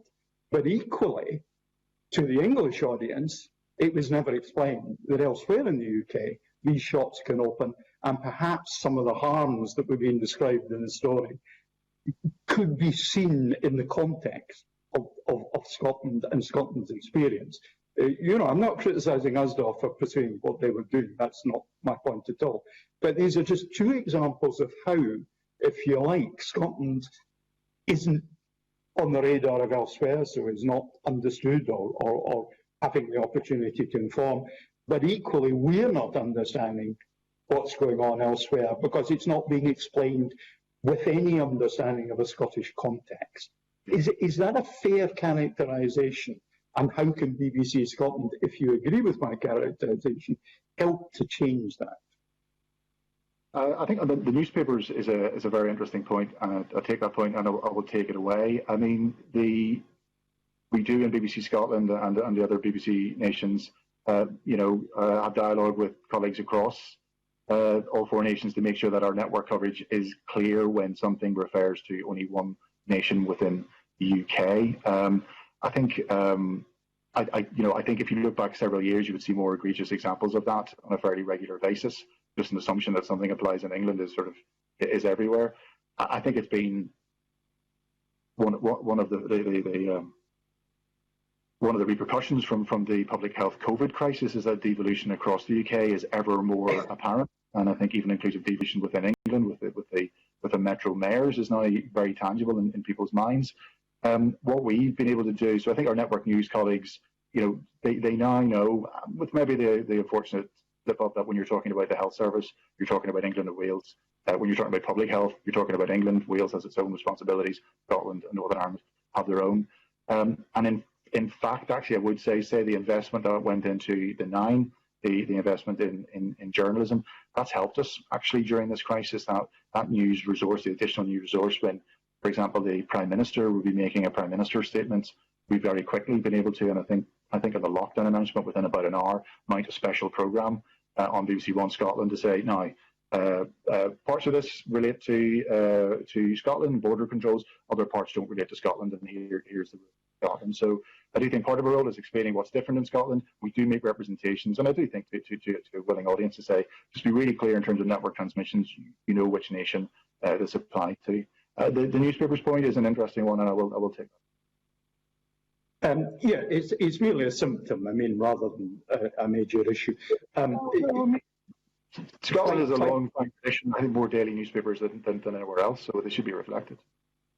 Indeed, and representing the northeast of Scotland, I should remind people that the P&J is bought by more people than the Herald and the Scotsman put together. But there we are. That's another issue for another day. Just finally, I hope, just as a wee footnote, that FreeSat continues to be supported by the BBC, as of course I can't get any terrestrial television where I am at all, and I don't want to pay Rupert Murdoch vast sums of money. But the final point is, one of the best programmes, which has been going for a long time, is that tells Scotland about the rest of the world through Scottish eyes, is Your Fan. And I just wonder why it is such a singular example of excellence in showing Scotland the rest of the world. It is, of course, subtitled, so it's perfectly reasonably accessible to people outside the Gaeltacht.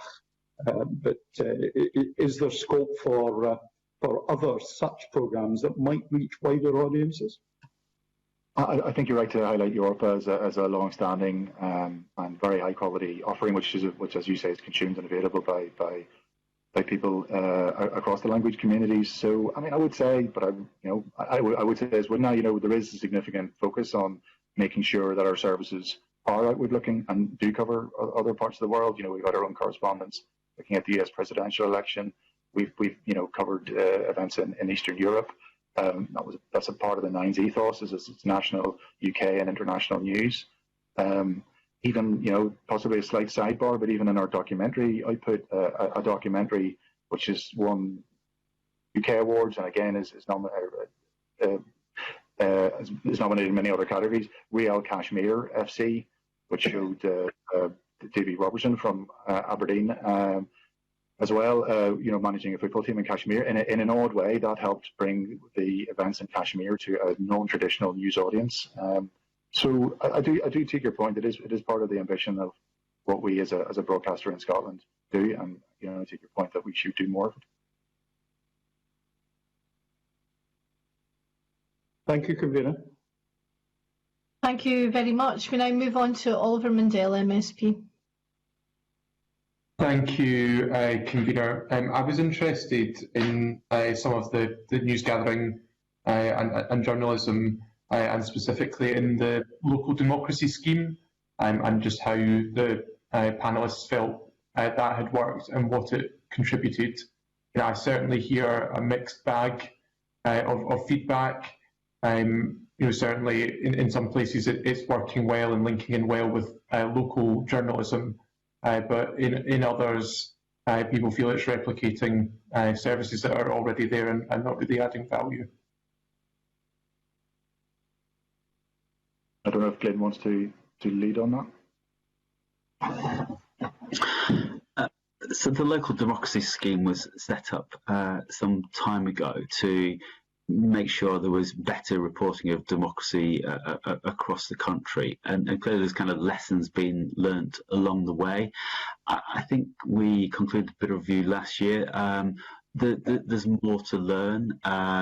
We probably haven't deployed as quickly as we would like to do that, but it's clear that it's finding its feet and it's improving democracy reporting across the whole country. And the future of the scheme, we're committed at the moment, but it's subject to review like all areas of BBC expenditure. But we put a substantial amount of money into that, and it reflects the pullback and difficulty that many regional newspapers are having in terms of funding their newspapers, but also having journalists on the ground. So across the UK, BBC plays an incredibly important part in local journalism, and this is one important aspect of that. Thank you for that. I also kind of wanted to follow up on the sort of coverage across the country, because again, I would say, speaking for my own constituents, I think we've got a very good team in Dumfries, excellent radio output, so some really good local journalists working hard there. But I think there's often a frustration that stories that are important to this part of Scotland, but also I think there's a similar sentiment elsewhere, don't make it onto the main news bulletins, that the actual news output is often very central belt or urban dominated, and that there isn't a lot of kind of community news that reflects rural Scotland, and also that there tends to be a focus often on sort of negative stories, which I know is part of news, but that often some of the kind of goings on in communities and positive news stories don't get picked up on. And is that something you're looking into to make sure that national Scottish news output reflects the whole country? Yes, and again, I think it's sort of reaffirm our commitment to that rather than sort of say it's a new commitment. So again, in talking to the BBC Scotland teams across Scotland this week, I made a point of saying that to me, in terms of serving our audiences and diversity and inclusion being a part of that, that you can't serve your audiences if you don't reflect them on screen and in your workforce. But I actually broadened that diversity and inclusion out, of course, ethnicity, gender, sexuality, people working with disabilities, but also geography. That all parts of Scotland pay their licence fee. All parts of Scotland deserve to see their communities, their stories reflected. And I think you'll see that commitment there in BBC Scotland to doing so. A lot of proportion of the Scottish population is urban. A lot of people do live in the central belt, but I'm fully committed and reinforcing actually our ability to work from a network of bases across Scotland and reflecting those stories. And I think I've seen myself that it's not just the BBC. The sort of whole creative sector, the whole creative industry, is sort of very gravitates towards Glasgow, and I think that's something I'm determined to obviously reflect the lives of people in Glasgow and West Scotland. But there are parts of Scotland I know we need to be working very hard to ensure there's proper portrayal of those stories. Yeah, we'll move on, because I know that's my question. I mean, I'd just say when I compare it to STV's coverage and also specifically ITV Border in the south of Scotland, I just feel they find more creative ways of bringing some of those regional stories into their national bulletins, and I'd just ask you to reflect further on that. We'll reflect on that, and that's an opinion that has been gathered before. Thank you very much. We now move on to questions from Kenneth Gibson, MSP. Convener, just on a wee aside, panel. Last year, I mentioned the Politics Scotland. I'm just curious as to why Politics Scotland follows the Westminster calendar rather than Holyrood's. I mean, one of the things that BBC Scotland's supposed to do is to ensure that it relates to things specifically to Scotland. Yet when Westminster is in session, Politics Scotland is shown. But when Westminster is in recess, it's not shown regardless of whether the Scottish Parliament meets. So I'm just wondering, first of all, why the BBC considers Westminster to be the priority rather than the Scottish Parliament in terms of its coverage. Well, I'm not sure I take that as a fact. Let me look into that. I think if you look at the level of Politics Scotland coverage on a regular basis, and then certainly across this year, it's been a huge expansion. Hold on.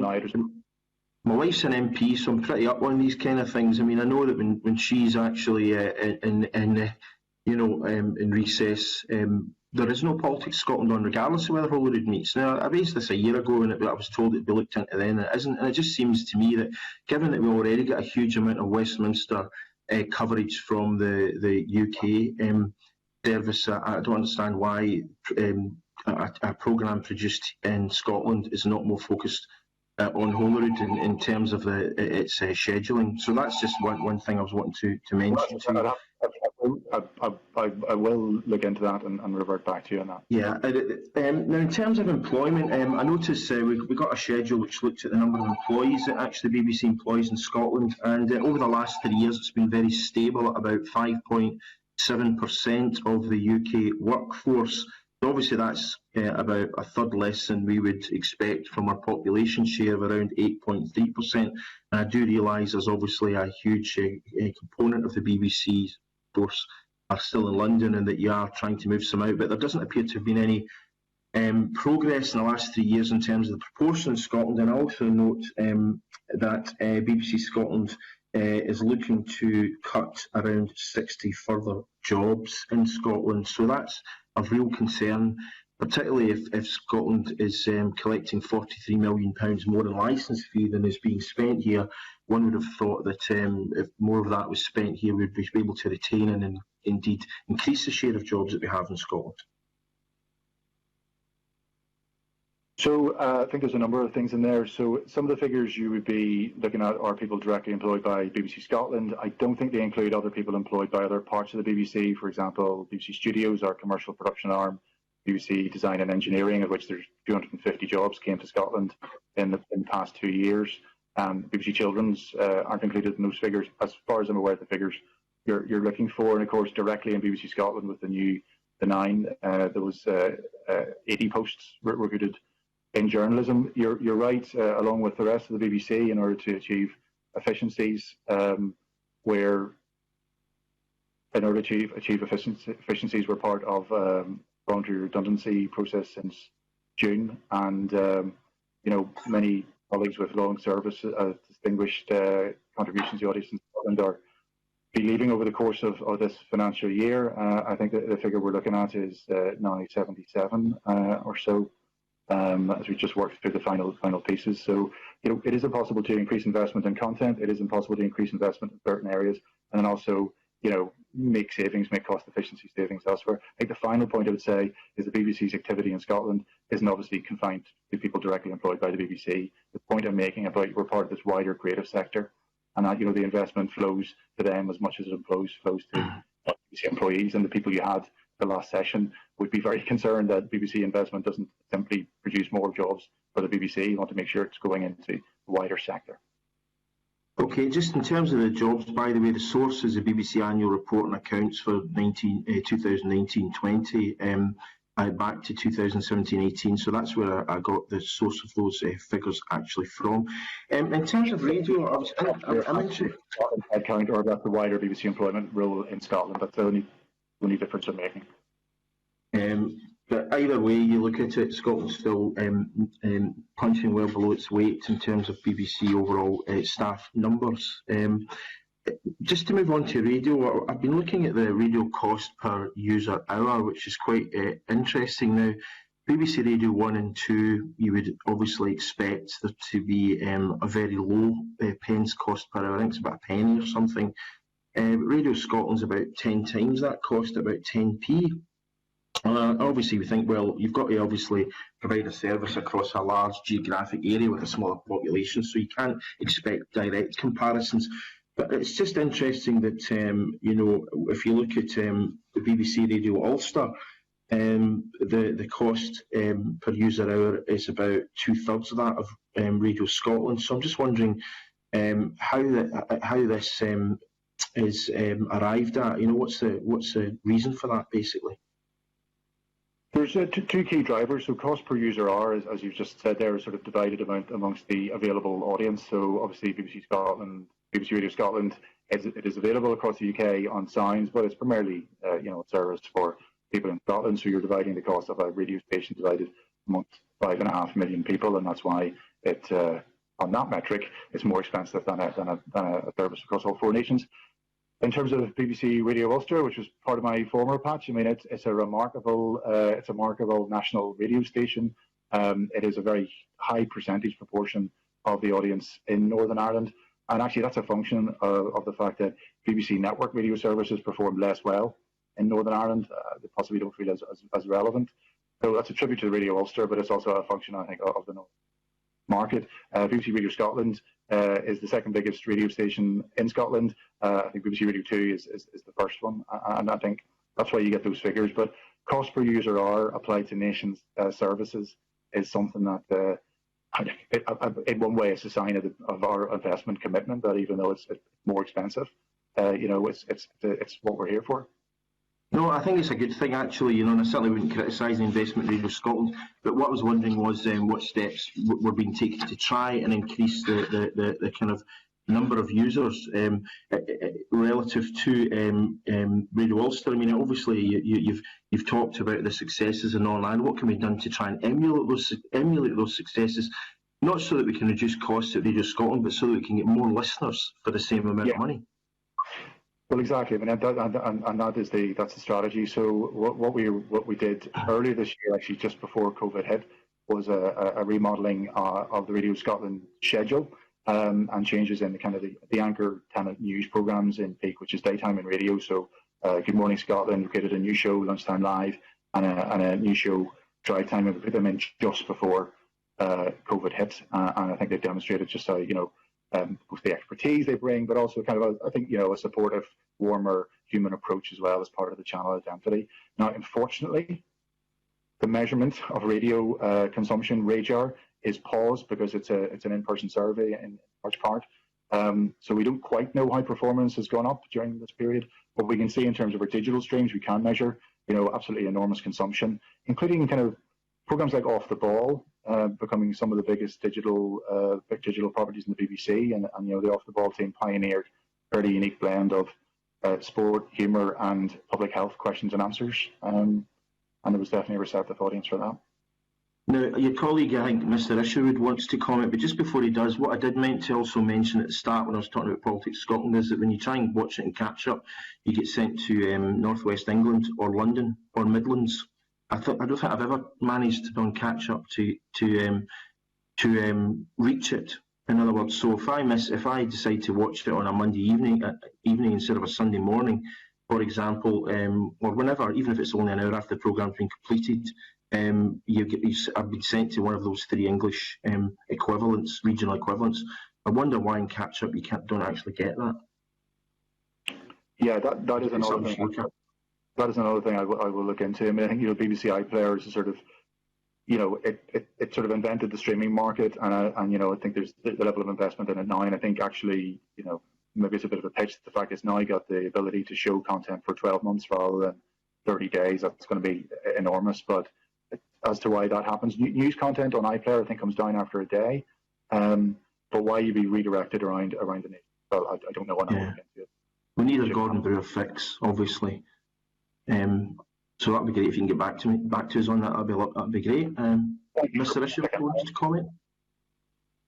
I just thought it'd be helpful if I clarified some of them referred to earlier. So in terms of BBC employees in Scotland, in total, including production, it's gone up by 107 during the year to 1,310.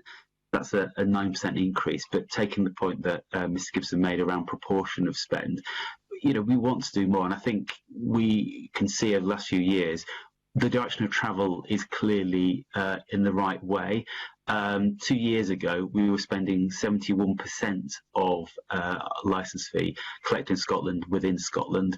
The latest figures this year is 85%. So you can see the direction of travel, and the launch of the Scotland Channel has been really helpful in doing that. And there are costs that sit outside that. For example, within England, only 69% of licence fees spent within England collected in England, but it includes costs of Six Nations rugby because the sport department sits in Salford, so the rights costs for that sit aligned in English spend. But of course, the benefit is shared by all the different nations as well. So there are examples of spend in other areas that clearly benefit Scotland as well. Oh yeah, I mean, I think we fully appreciate that. I mean, we appreciate that, but even when you add network costs into the spend in Scotland itself, there still appears to be a £43 million shortfall in terms of licence fee raised. And I think that it's the contrast between Northern Ireland and Wales, I think, which is most stark for myself and other members of the committee.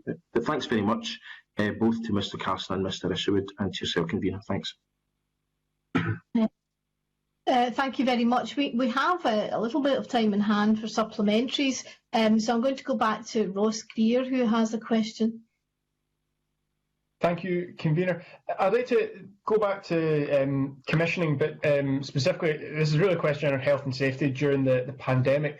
I've spoken to a number of freelancers and small businesses in the independent production sector recently who are feeling a little bit challenged because obviously at the moment they simply cannot afford to give up on work when it's available, but they're often finding when they arrive to take part in a production that the public health guidance that's been issued is not being followed as stringently as they would be comfortable with, but they don't feel comfortable speaking up about it, as many other workers do, hospitality workers being another example, because they simply can't afford to lose out on the business. And in a freelance dominant sector, that's obviously a big issue.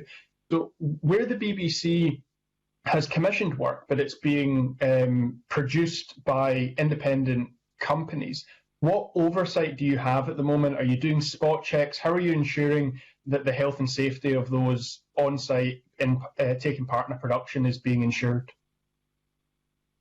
Well, first I would say it's concerning the cases that you were talking about.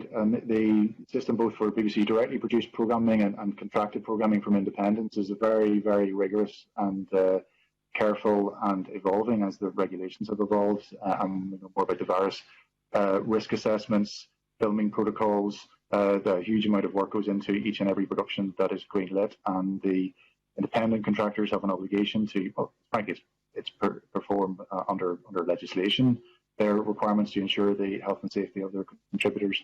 So we do, as part of the commissioning process, set those out. Each production takes safety advice, has a safety advisor. I would have direct experience of many productions and people feeling very well looked after, and people working in very methodical safety ways. But if there are specific instances there, I mean, possibly the individuals don't want to be identified, but if there's any productions or anything, I will follow that up. But again, I think the bigger picture, I would say, is the work that has been done by so many people in so many parts of the industry, independents and BBC, to sort of sustain meaningful production levels in a safe way. It is genuinely remarkable, and it is part of the story of this year. There's also been support so they don't feel, I think one of the things Screen Scotland did right from the beginning, and I take my hat off to them, is they put bursary schemes in the field for the freelance sector in order to help support people. And again, the BBC has done freelance support as well for BBC freelancers. Thanks for that. I should say, no one that I've spoken to had complaints directly about the BBC. It was where productions were being done independently, but obviously as the commissioning force, there's a duty of care for the BBC there as well. So it's just interesting how you ensure that agreements that have been come to are being followed up where it's not your own in-house production.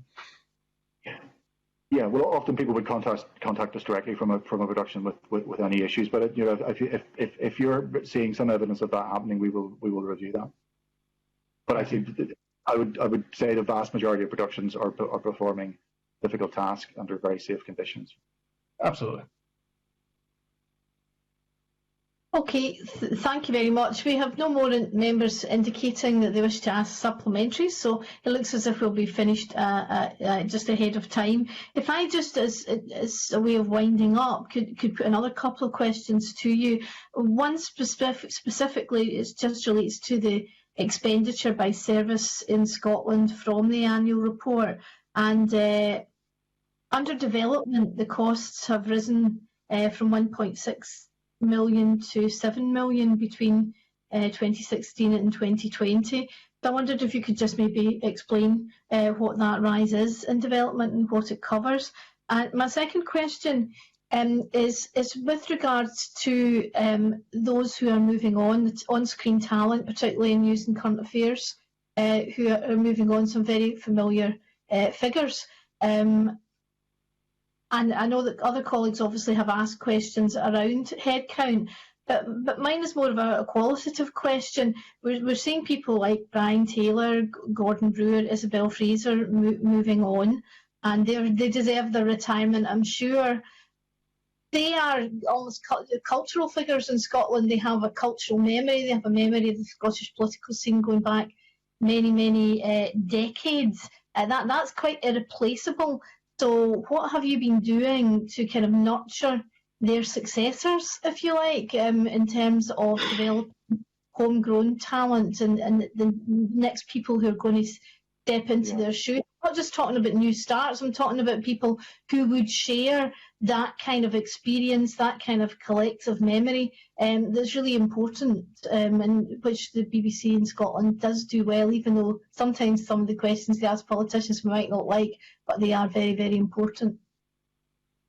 Look, I'll take your second question first, and actually a colleague just wants to inform me, just for the record, that Politics Scotland was actually broadcast yesterday while Westminster is in recess, but I will follow up on the general point being made. In terms of the number of very distinguished... Excuse me, sorry, I'm talking about the Sunday edition. The Sunday edition. Yeah. Apologies, I should have made that clear. It's my fault. Apologies for that. Yeah, well, no, I will follow that up. In terms, I'm not sure if I'm on camera. In terms of the you know, as you say, very experienced, very distinguished, you know, very talented journalists who are leaving. You know, that's I want to pay tribute actually to their decades of service. And you're right, we need to balance a mixture of experience going and the opportunities that then presents to other people to expand their levels of experience. And I think, you know, more so than I think many long-serving members of the Scottish Parliament may move on in May. You know, I'm very confident, and all the areas I've been working through, the voluntary redundancy requests, and the head of news is a very strong, broader team of journalists within BBC News Scotland. And of course, the new investment that we saw, particularly in journalism over the past few years, is a great boon to that. You know, being able to bring in or work in different ways, talent such as Martin Geisler, Rebecca Curran, Laura Miller, Laura Goodwin, James Cook. So, you know, there's been a number of journalists with us for a number of years that, you know, will now get opportunities. And there's a number of people who joined us or joined in new roles in the past few years. But I do take your point. I think the audience, you know, will miss some of their favourite familiar figures and trusted figures. Thank you very much for that. Yeah, and I would like to pay tribute to those journalists as well, and wish them all the very best in their retirement. In terms of the development figure, can you cast any light on that? Yeah, well, perhaps hand to Glenn in terms of what's set out in the annual reports and accounts. Sure. Okay, so development spend has gone up over the period. I mean, it's a reflection of the additional effort we've put into increasing spend in Scotland, because commissions, new programming come out of seed funding, some of those kind of areas, whether that's script, trying pilots out, establishing new talent, putting in place new programming. So the increase in development is a significant part of that, and I think that you can see that we've been trialling out new programming across BBC Scotland for the last kind of couple of years, and we've got an increasing level of spend. And, you know, the increase in development now will be reflected in hopeful commissions going forward in the future. Okay, thanks very much. And now this really is my last question. It reflects on the fact that a number of the members today have asked you questions about the website, the whole BBC web content and the digital catch-up as well, and some concerns around that. For example, I think Stuart mentioned Scottish newspapers, and Kenneth Gibson also raised questions. Are you confident, Mr. Carson, that you in Scotland have enough control over how the offering that people access through the website is developed? In Scotland, did Scotland have enough decision making on that? Because it sounds to me as if there are some issues where, you know, decisions are made in London and Scotland's bypassed. And it's great that you're taking them forward, but do we need more decision making power there? So there's a number of things. Obviously, we're able to kind of offer our own created, tailored News Scotland services and our own homepage in Scotland. The network services, these are network platforms as they're called, you know, we do have good relationships where they can take our content and promote it across the UK. In terms of services like BBC iPlayer and BBC Sounds, you know, we have sort of a strong footprint. So Radio Scotland, Radio Nan Gael have a discrete space on sounds. BBC Scotland, BBC Alba have what is very valuable, actually, prominence on every single version of the iPlayer on whatever device you're looking at. I clearly want to make sure that our content is being surfaced prominently enough in all future developments of iPlayer and BBC Sounds. I have been, and I will be as director, very closely engaged in discussions on that. Of course, these are 4 nation platforms. They need to be able to operate on a basis where, across all 4 nations. But I think we can see ourselves the draw of content that is local to you, relatable to you. People watch that in droves. So being able to offer through iPlayer, for example, if you're in a Scottish postcode, a broad range of a blend. It's not entirely a blend of content that's in Scotland, clearly attractive. And we've actually seen that because in creating a channel, we created a stamp called Scotland on every version of the iPlayer. That's greatly helped, and I can see that people find our content than before, where you had to go into this category called Scotland. I think you needed to work with the BBC to find. So that prominence on iPlayer and on Sounds is, we are involved at the very senior levels of those discussions.